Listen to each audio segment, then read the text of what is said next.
বিসমিল্লাহির রহমানির রহিম। হে জগতবাসী, আজ আমি শামীম আলী চিশতি আপনাদের সামনে যে আলোচনাটি নিয়ে হাজির হলাম, সে আলোচনাটি হবে কি, যে এই পৃথিবীতে মানুষ জন্মের পর থেকে শুনে আসছে, দেখে আসছে এবং নিজে করে আসছে যে আল্লাহর ইবাদত করতে হবে, আল্লাহকে মানতে হবে। তো এখন কথা হলো, এই পৃথিবীতে যে যারা ইবাদত করতেছে তারা কি, প্রথমত বাবা মা আছে, আত্মীয় স্বজন আছে, পাড়া প্রতিবেশী আছে, গুরুজন আছে, এদের কাছে শুনেছে যে আল্লাহ বলে একজন আছে। তো আল্লাহ বলে যে একজন আছে, এই বিশ্বাসে ইবাদত করা হচ্ছে। তো এই বিশ্বাসটার নাম কি? ইমানে মুজমাল, যা না দেখিয়া বিশ্বাস করা। আরেকটা বিশ্বাস হলো ইমানে মুফাসসাল, যা দেখিয়া শুনিয়া বিস্তারিত বিশ্বাস। যেমন বিস্তারিত বিশ্বাস কি আর সংক্ষিপ্ত বিশ্বাস কি? সংক্ষিপ্ত বিশ্বাস হলো, আমাকে একজন বলল যে ভাই, আমি তো বন্ধে আমার জায়গাটা বিক্রি করে ফেলবো, আপনি যদি কিনে নিতেন, আমার খুব দরকার। তখন তাকে বিশ্বাস করে আপনি টাকা পয়সা দিয়ে দিয়েছেন, যান ভাই, আপনার দরকার সারেন, যান, টাকা নিয়ে যান। এখন দেখা যায় লোকটা আর ফিরে আসে না। তখন খবর নিয়ে দেখে লোকটাও নেই, লোকটাতে যে জায়গার কথা বলেছে সেখানে কোনো জায়গা জমি কিছু নেই, কিন্তু বিশ্বাসে টাকা দিয়ে দেওয়া হয়েছে। এটা হলো কি, সংক্ষিপ্ত বিশ্বাস। আচ্ছা, আরেকটা বিশ্বাস হলো কি, বিস্তারিত বিশ্বাস। আপনি জায়গার কাছে গিয়েছেন, জায়গার দলিল নিয়েছেন, এরপরে আপনি কোর্টের দলিলের সাথে তার দলিলের সাথে মিলাইলেন, এরপরে সই দিলেন, টাকা পয়সা দিলেন, এরপরে গিয়ে আপনি জমিনটা কিনে রাখলেন। তাহলে কি হলো? এটা হলো বিস্তারিত বিশ্বাস, যে এখানে কোনো আমাকে কেউ ধোঁকা দিতে পারবে না, আর আমি টাকা পয়সা মার খাবো না। তাহলে আজকের যে আলোচনাটি, সেটি হলো কলেমা ইমানে মুজমাল বলতেছে সংক্ষিপ্ত বিশ্বাস, শুনিয়ে বিশ্বাস করেছি আল্লাহ আছে, রাসূল আছে। আর একটা বিস্তারিত বিশ্বাস, যাকে ফরজে গণ্য করা হয়েছে, ইমানে মুফাসসাল, সেখানে কি বলছে যে আল্লাহ যে আছে তা দেখার বস্তু, রাসূল যে আছে এটা দেখার বস্তু। আর না দেখিয়া আমি যেদিন মৃত্যুবরণ করব, হাসরের দিন কিন্তু আমাকে অন্ধ হয়ে উঠতে হবে। এই কথা কোরআনে আল্লাহ বলেছে। দুনিয়ায় যারা আমি আল্লাহকে দেখলো না এবং দেখার চেষ্টা করলো না, হাসরের দিন তারা অন্ধ হয়ে উঠবে।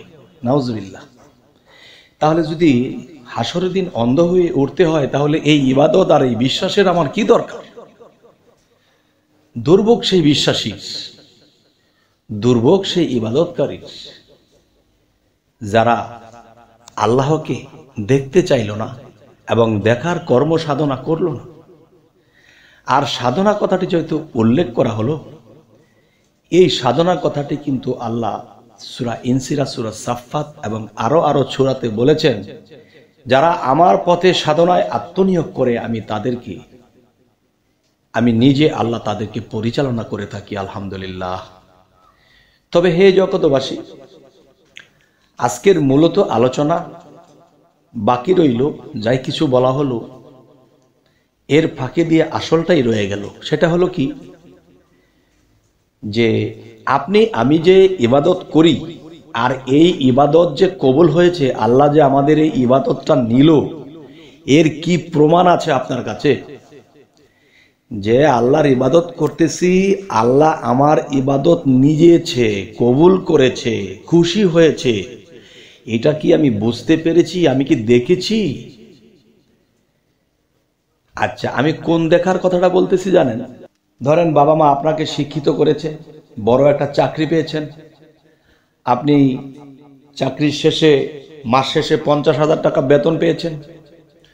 তখন বেতনটা এনে আপনার মায়ের হাতে দিয়েছেন, মা, আমি তো এই প্রথম বেতন পেলাম 50,000 টাকা, মা নেন, আপনি ধরেন।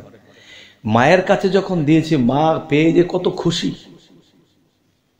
মা বলতেছে আলহামদুলিল্লাহ, আলহামদুলিল্লাহ। যে মা যে আলহামদুলিল্লাহ বলল, মা কিন্তু এটা দেখতেছে যে হ্যাঁ, আমার ছেলে টাকাটা এনে দিয়েছে, আর ছেলেও দেখতেছে মা যে কত খুশি হয়েছে। তাহলে আমরা যে আল্লাহর ইবাদত করি, এ পর্যন্ত করে এসেছি, আল্লাহকে কি কখনো দেখেছি যে আল্লাহ খুশি হয়েছে আমার উপর? আমার এই ইবাদত দেখে, আমার কর্মসাধনা দেখে আল্লাহ কি কখনো মুচকি হেসেছে? তাহলে অনুমানে মারলাম হনুমান, সকালে দেখি মইরা আছে মানুষ নামের ইনসান, তখন তো পুলিশ এসে আমাকে বেঁধে গাড়িতে উঠান। যাই হোক, হে জগতবাসী, অনুমানে আমরা যদি হনুমান মারি রাতের অন্ধকারে, তখন কোনো মানুষ মরে থাকলে পরের দিন কিন্তু আর উপায় থাকবে না, আইনের হাত থেকে আমরা বাঁচতে পারবো না।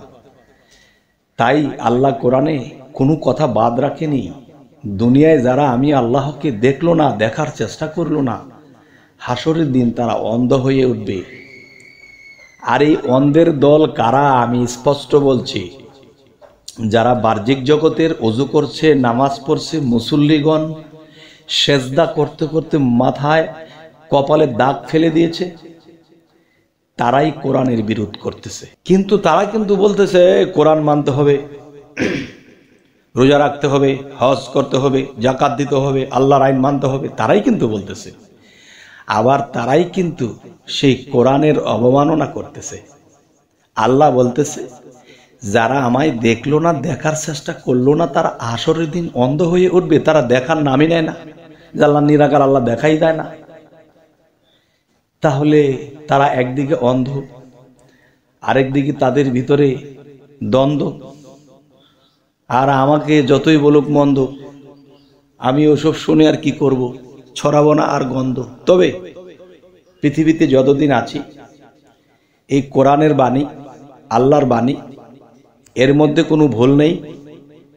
আর কোনো মানুষ যদি আমাকে কোনো কথা বলে, তাহলে তার কথায় ভুল থাকতে পারে, কিন্তু আল্লাহর বাণী কোরআন, এটার মধ্যে কোনো ভুল নেই। তবে কিছু ভুল ঢুকিয়েছে যারা তাফসির করে, কিছু বুঝে কিছু না বুঝে।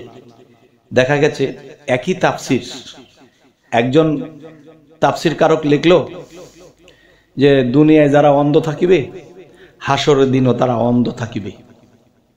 আবার এই তাফসিরটাকে আরেকজনে করলো, দুনিয়ায় যারা আল্লাহকে দেখতে চাইলো না, দেখলো না, দেখার চেষ্টা করলো না, হাসরের দিন তারা অন্ধ হয়ে উঠবে। এই যে কথার একটা সিরিয়াল আছে, সুন্দর বলেছে আল্লাহ, কিন্তু এই কথাগুলোকে করেছে গোলা।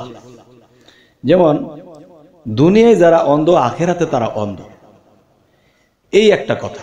আবার এটার তাফসির, দুনিয়ায় যারা আমি আল্লাহকে দেখলো না এবং হাসরের দিন তারা অন্ধ হয়ে উঠবে, অন্ধ থাকিবে, এই যে কথাটার সেই কথাটা কি এক হলো? কিন্তু আল্লাহ তো কোরআনে আয়াতে একই কথা বলেছে, কিন্তু যারা তাফসির করতেছে এরা কিন্তু একটি কথাকে কয়েক রকম বলতেছে। তখন কিন্তু মানুষ বিভ্রান্তি, মানুষ ইসলামের পথে কিভাবে থাকবে? তবে হে জগতবাসী, আমাদের চ্যানেলের এই আলোচনা যে আপনারা শোনেন, আপনারা কি আসলে কেউ কেউ কি আমার উপর বিরক্তি বোধ করেন? আমি কি মিথ্যা বলছি না সত্য বলছি? যদি সত্য বলি অবশ্যই নেবেন, আর যদি অসত্য বলি তাহলে নেবেন না। আমাদের চ্যানেলটিকে সাবস্ক্রাইব করে নেবেন, পরবর্তীতে আবার সাক্ষাৎ হবে। আজকে এই পর্যন্তই রাখবো। তো কেমন লাগলো, কি আলোচনা হলো অবশ্যই জানাবেন। সকলেই ভালো থাকবেন, এই বলে রাখবো আজকে। আল্লাহ হাফিজ।